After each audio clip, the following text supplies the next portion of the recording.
What's going on, everybody? My name is Albert and I'm from masterballtraders.store. So today I wanted to give you guys a little bit of a business update, and I wish that it could be a little bit better, but we've been going through some rocky times.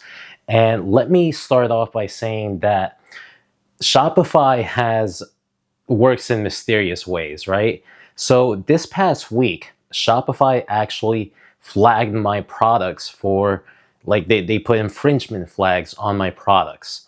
And the reason that they had was that I needed to provide documentation from the Pokemon company and their distributors on me having the rights to sell these products. Now, if you guys know what my store is about, my store does focus on Pokemon products, but it focuses on simplified Chinese products and Japanese products, which, if you guys don't know, the Pokemon Company International, they own the Pokemon rights to the Western part of the world, right?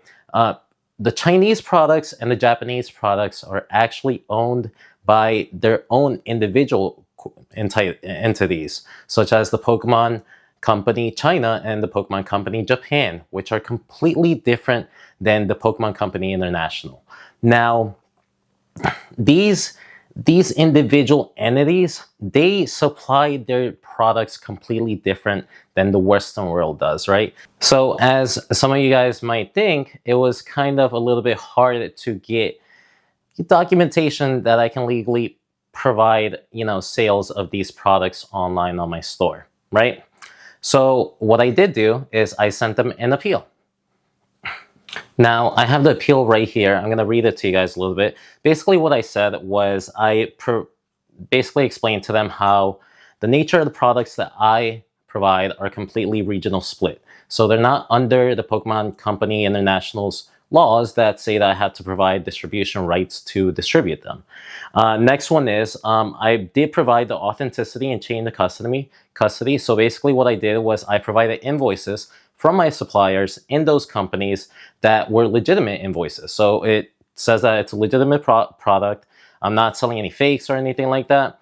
So then I put the legal rights to resell, which is the first sale doctrine, right? Which means that basically, once an authentic item is legally purchased, the trademark's owner's right to control the further sale of that specific physical item is exhausted. So since these products are genuine and completely real, then I can legally sell them to a different market now. I can legally sell them to other consumers. And the fourth thing was that I wanted them to do a manual review. So I wanted them to actually get somebody to physically go through, my flags and to read my appeal and to see what's going on and to, obviously fix the problem. Well, I got the complete opposite, right? So the answer to my appeal was that they completely suspended all my products. So what I think happened was that it was an automatic response yet again, and Shopify's customer service, as far as getting to, an actual person, is very, very, very limited. And I kind of don't know what to do anymore. I mean, I can keep submitting these appeals and everything, but the thing is, if my products aren't going to be able to be displayed for my consumers, then obviously I'm losing out on money. Because every day that somebody can't see my products is every day that somebody cannot buy my products, right? So what I decided to do is I actually decided to go to a completely different commerce site called WooCommerce.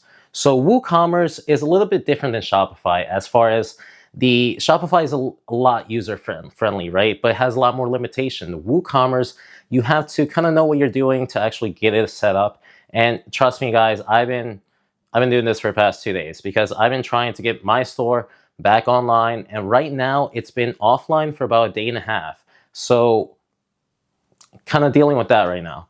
So long story short, I had to basically get my Shopify store to start pointing at my new WooCommerce website, right? So people can start seeing it.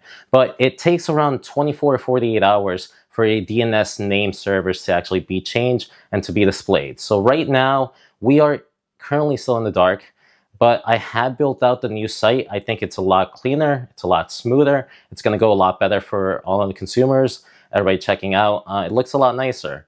Before, it was kind of just a bunch of products. Now it's going to look a little bit more professional. Other than that, besides the fact that we had to deal with the whole Shopify situation, before that, we were actually doing pretty good. We were getting 2 to 3 sales a day, which honestly, it just keeps getting higher and higher each week. And I think I'm very proud of us. I thank you guys for tuning in. I thank you guys for, obviously supporting me as well. So it's been going good on that sense as far as growth wise, right? But this is just another rock in the road. We did get no more new products, right? So before we were only doing kind of like Gem Pack 1, 2, and 3, and those were the only products that we had. Now we have obviously Gem Pack 1, 2, 3, and 4, which just came out. And then we also have the Gem Pack badge set. So that's the one that you can get 1 pack from Gem Pack 1, Gem Pack 2, Gem Pack 3. And then you also get like a little promo card, exclusive promo card from them. I think it's a cool collector item.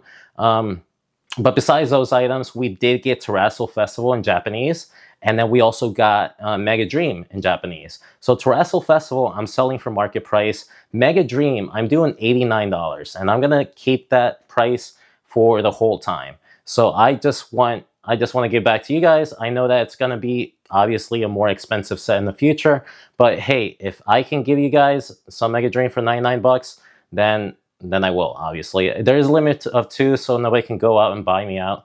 But as far as products, we have gotten more products. Now I just kind of have to get a list of some other stuff that we want to get in the future.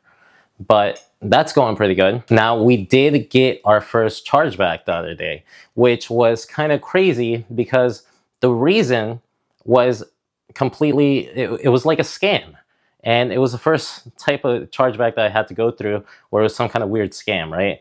And basically what they did is that they ordered the new Gem Pack 4, they ordered 2 of them. And I shipped it out right away.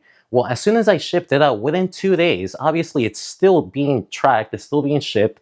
I provided a tracking number. I get this chargeback dispute. And the reason was that the product came in damaged. And obviously, I know that it's a lie because the product is on an airplane still on its way to the consumer. So I had to go through that. Obviously, I provided the documentation saying that, here's tracking. Obviously, the product's still going over there. They're just trying to get free product. And once I looked at the email, it was a very suspicious email. So I don't even think it was a real person. I think that it was 100% a scammer.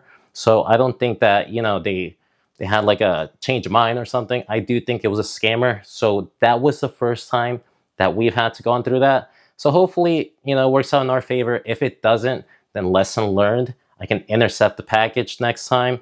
But it was one of those things that's a learning experience more than anything. But besides that, stay tuned. The online store should be up and running soon enough. As soon as I can get this to load, everything should be going smoothly again. I am going to Comic-Con this weekend, so hopefully I get to meet a lot of other Pokemon people. I get to make some connections, some networking, and I get to pick up some cool products to show you guys. But stay tuned. It was awesome talking to you guys about my business again. And until next one.